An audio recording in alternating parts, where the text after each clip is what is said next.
বাংলাদেশকে দিয়ে আন্তর্জাতিক ক্রিকেটে অভিষেক হয়েছিল মারারা স্টেডিয়ামের। সেই বাংলাদেশের হাত ধরেই দীর্ঘ ২২ বছর পর টেস্ট ক্রিকেটে প্রত্যাবর্তনের অপেক্ষায় এই ভেন্যু।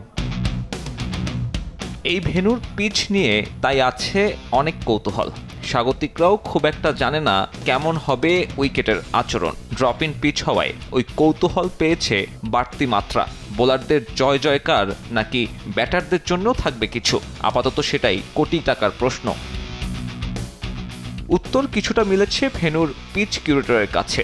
জ্যাক পাভলিস জানালেন, প্রথম টেস্টের জন্য ভারসাম্যপূর্ণ পিচ বানানোর সর্বোচ্চ চেষ্টা করছে তার দল।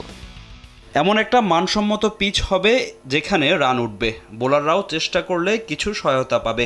এই মুহূর্তে পরীক্ষা নিরীক্ষা করার মতো কোনো অবস্থায় আমরা নেই, তাই আমরা এমন একটা ভারসাম্যপূর্ণ পিচ বানিয়েছি যা সত্যিই খেলার জন্য উপযোগী।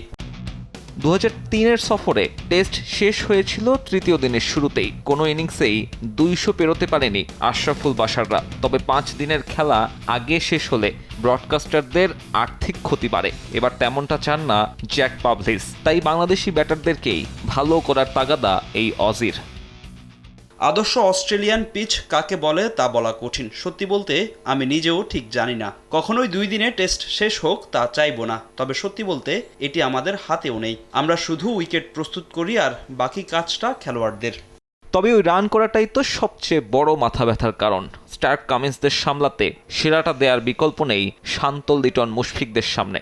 সবশেষ জিম্বাবুয়ে সিরিজ আর প্রস্তুতি ম্যাচে যে পারফরমেন্স করেছে টাইগাররা, তাতে ইতিহাস পুনরাবৃত্তিরই শঙ্কা বেশি। সাব্বির মিথুন, সময় সংবাদ।